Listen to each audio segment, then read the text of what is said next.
야구야구 김영준입니다. 안타까운 소식을 전해드리게 됐습니다. 메이저리그의 정상 개막이 불발됐습니다. 어제까지만 해도 상황은 나쁘지 않아 보였는데요. 사측은 미국 동부 시간으로 2월 28일 자정, 우리 시간으로 어제 오후 2시를 협상 마감 시한으로 정하고 합의에 실패할 경우 162경기 정상 시즌을 치르기 위해 개막을 연기하는 게 아니라 개막이 지연되는 만큼 경기 수를 줄여 시즌을 축소하겠다고 엄포를 놨습니다. 13번의 회의에도 최종 합의에 도달하지 못하자 양측은 마감 시한을 다음날 오후 5시, 우리 시간으로 오늘 아침 7시로 늘렸고 이는 긍정적인 시그널로 보였습니다. 그러나 최종 합의에 결국 실패함으로써 개막 첫 주 스케줄을 취소한다는 발표를 했습니다. 이에 우리 시간으로 4월 1일에 시작할 예정이었던 올해 메이저리그는 일단 팀당 6경기씩 취소되면서 4월 8일 개막으로 연기가 됐고 4월 8일 개막도 장담할 수 없는 상황이 됐습니다. 사실 2주 늦게 시작하더라도 2주 늦게 끝내면 되는 상황에서 사무국이 곧바로 시즌 축소를 결정해버린 건 그만큼 노조를 확실하게 압박하겠다는 입장인데요. 반면 선수노조는 취소된 경기는 재편성할 수 없으며 그 기간 급여 지급도 이루어지지 않는다는 건 단지 그들의 입장일 뿐이며 향후 회의를 통해 재편성을 논의하겠다고 했습니다. 어제의 주요 쟁점이자 합의를 이룬 사항은 포스트 시즌 확대였는데요. 현재 메이저리그는 한 리그에서 지구 우승 3팀과 와일드카드 1, 2위 팀을 합쳐 5팀, 그러니까 총 10팀이 포스트 시즌에 진출합니다. 사무국은 이를 14팀으로 늘리자고 했고 선수노조가 이에 반대함으로써 결국 12팀에서 합의가 이루어졌습니다. 사무국이 포스트 시즌 확장을 원하는 건 그만큼 추가 수익을 기대할 수 있기 때문입니다. 반면 선수노조가 반대하는 입장인 건 메이저리그의 연봉 구조 때문입니다. 메이저리그 선수들은 4월부터 9월까지 정규 시즌이 진행되는 6개월 동안만 연봉을 받게 됩니다. 이에 정규 시즌 2주가 날아가게 되면 선수들은 연봉의 12분의 1을 잃게 됩니다. 반면 스프링 캠프와 포스트 시즌은 무급입니다. 물론 포스트 시즌 경기에 나서게 되면 입장 수익의 일부를 배당금으로 받게 되는데요. 이는 일종의 인센티브라 할 수 있습니다. 이에 선수들 입장에서는 포스트 시즌의 확대가 본봉을 올려주지 않는 대신 인센티브를 더 챙겨주겠다는 말로 들릴 수 있는 겁니다. 반대로 구단주들의 입장은 연봉을 줘야 하는 정규 시즌을 줄이고 연봉을 주지 않는 포스트 시즌을 늘리는 게 당연히 이득이라고 할 수 있습니다. 저는 포스트 시즌 진출팀을 늘리는 게 물론 탱킹팀을 줄이는 효과로 이어질 수 있지만 NFL이 정규 시즌 16경기를 하고 32팀 중 14팀이 포스트 시즌에 나서는 반면 무려 162경기를 하는 메이저리그에서 30팀 중 14팀이 포스트 시즌에 나서는 건 162경기 시즌의 의미를 퇴색시키기 때문에 12팀이 마지노선이라고 봤고 12팀 합의는 나쁘지 않다고 생각했습니다. 하지만 사측과 선수노조는 그 외 상황에서는 어떠한 합의도 이루지 못했습니다. 가장 크게 충돌한 부분은 지난 시즌의 경우 2억 1천만 달러였던 사치세 상한선입니다. 사측은 지난해보다 1천만 달러가 늘어난 2억 2천만 달러를 첫 3년간 유지하고 2025년에는 2억 2,400만 달러, 2026년에는 2억 3천만 달러로 증가하는 기존의 입장을 고수합니다. 그러니까 2026년 사치세는 2021년 대비 불과 2천만 달러 증가에 그치는 겁니다. 반면 선수노조는 첫 해인 올해 상한선을 2억 4,500만 달러, 2023년 2억 5,200만 달러, 2024년 2억 5,900만 달러, 2025년 2억 6,600만 달러, 2026년 2억 7,300만 달러로 늘려 마지막 시즌에는 2021년 대비 6,300만 달러 증가를 주장합니다. 사치세에 대한 부담을 줄여줌으로써 연봉 상승을 꾀하겠다는 입장입니다.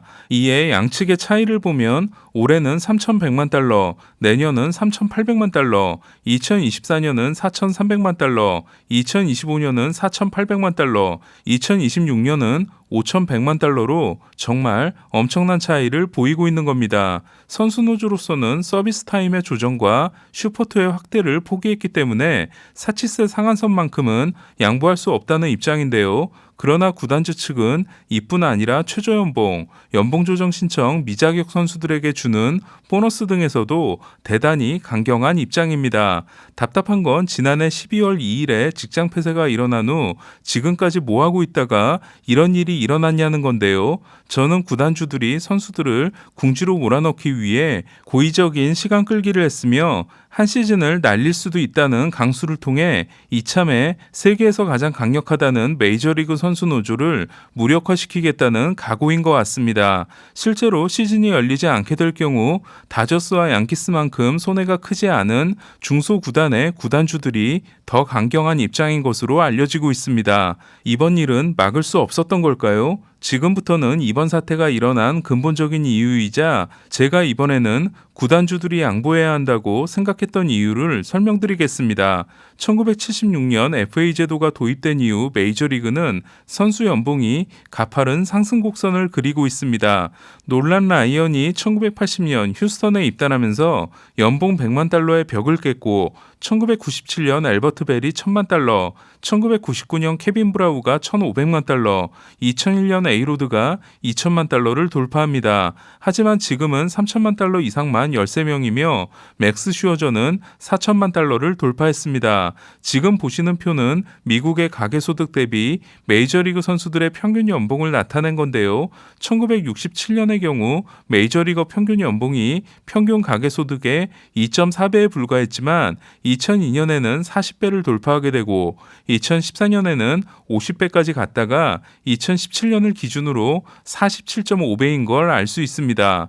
이에 단순하게 생각하면 메이저리그 사측과 선수 노조의 싸움은 빌리어네어 대 밀리어네어의 싸움이며 선수들이 약자로 느껴지지 않습니다. 하지만 메이저리그의 산업구조로 눈을 돌리면 이야기는 달라집니다. 매년 큰 폭으로 증가하던 평균 연봉은 2004년 2.7%포인트의 감소가 일어납니다. 2003년에 도입된 사치세 때문이었습니다. 하지만 이는 일시적인 현상이었으며 사치세는 연봉 상승에 제동을 걸지 못했습니다. 2014년 평균 연봉은 전년도 대비 무려 12.8%포인트가 증가했고 2015년에는 400만 달러를 돌파하게 됩니다. 하지만 2016년 12월 선수들에게는 악몽과도 같은 일이 일어납니다. 2011년 겨울에 CBA 협상을 이끌었던 마이클 와이너 위원장이 뇌종양으로 2013년 11월에 사망하자 선수노조는 현역 시절에 선수 대표로 활약했던 토니 클락을 만장일치로 새로운 위원장에 선임합니다. 그리고 클락은 본인이 처음으로 나선 2016년 12월에 CBA 협상에서 퀄리파잉 오퍼를 축소시키는 대신 사치세 누진율을 높이고 드래프트 보너스 풀에 제한이 가해지는 등 사치세 위반 팀의 페널티를 늘리는 거래를 하게 됩니다. 하지만 이는 육참골단, 구단주들 입장에서는 살을 내주고 뼈를 취한 것으로 선수노조의 엄청난 실수였습니다. 그 결과 2017년 447만 달러였던 평균 연봉은 지난해 417만 달러로 오히려 후퇴하게 됩니다. 하지만 더 큰 문제가 있었습니다. 최근 월드시리즈 시청률이 떨어지고 있다고는 하나 미국 내에서 메이저리그는 로컬 스포츠로서의 입지가 확고하고 방송 수익의 가파른 증가로 인해 매출이 매년 큰 폭으로 늘어나고 있습니다. 이에 메이저리그의 매출에서 선수들의 연봉이 차지하는 비율을 보면 한때 55%를 돌파했던 것이 지금은 40% 아래로 떨어졌습니다. 그리고 이는 NBA, NFL 등과 비교했을 때 가장 낮은 수준에 해당됩니다. 이에 사치세 한도를 늘리고 있다고는 하나 매출의 증가를 따라잡지 못하고 있으며 메이저리그를 선도하는 팀인 양키스를 보더라도 매출 대비 연봉 총액이 점점 떨어지고 있다는 걸 알 수 있습니다.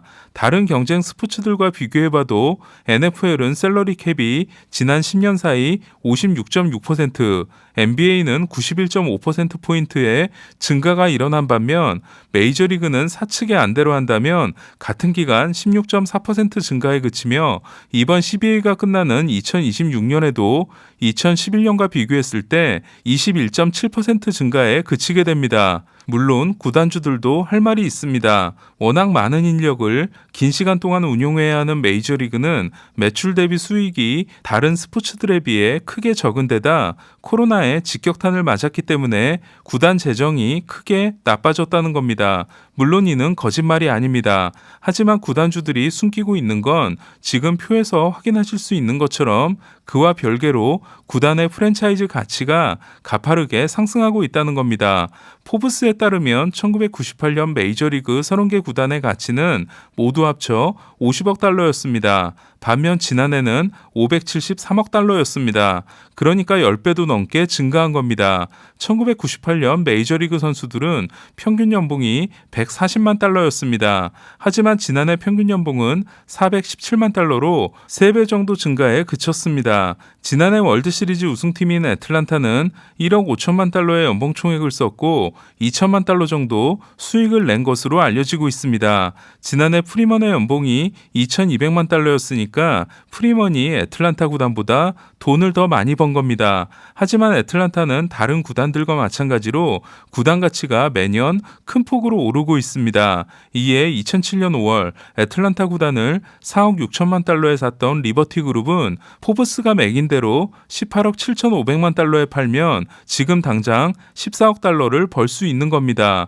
게다가 최근 판매되고 있는 구단들은 포브스 평가보다도 높은 금액에 거래되고 있습니다. 그러니까 맨프레드 커미셔너가 얼마 전에 했던 구단을 소유하는 것보다 주식 투자가 더 이득이라는 주장은 거짓말에 가깝습니다. 스캇 보라스는 애틀란타의 월드시리즈 우승이 탱킹을 한 팀들 덕분이라는 주객이 전도된 발언을 했지만 30개 팀 중 17팀이 컨텐딩을 하고 13팀이 탱킹을 하는 게 말이 되냐는 주장은 충분히 일리가 있다고 생각하는데요. 요즘 메이저리그 구단들은 탱킹을 해도 구단 가치가 늘어나고 있다 보니 굳이 큰돈을 쓰지 않겠다는 입장을 취하고 있는 겁니다. 저는 토니 클락과 선수노조가 이번에도 큰 실수를 했다고 생각하는데요. 물론 이번에는 협상 전문가를 고용하고 자신은 뒤에 빠지긴 했지만 사무국이 시간 끌기 작전에 돌입했을 때 적극적으로 대응하지 않음으로써 어차피 너네 연봉이 줄어드는 거니까 우린 급할 게 없다는 사측의 전략에 말려든 게 아닌가 싶습니다. 물론 구단주들의 추대로 뽑히는 커미셔너는 구단주의 이익을 대변하는 입장이고 사무국은 커미셔너가 이끄는 조직이기 때문에 사측에 기울어져 있을 수밖에 없는데요. 그러나 구단주들의 대변자이기에 앞서 리그 전체의 이익을 수호해야 한다는 더 중요한 임무를 커미셔너가 망각하고 있는 게 아닌가 합니다. 올해 메이저리그가 완전히 취소되는 일은 없을 겁니다. 단축 시즌이 되더라도 언젠가는 열릴 겁니다. 하지만 이에 실망하고 떠나는 팬들을 무슨 수로 붙잡을 건지가 궁금합니다. 이상 야구야구 김영준이었습니다.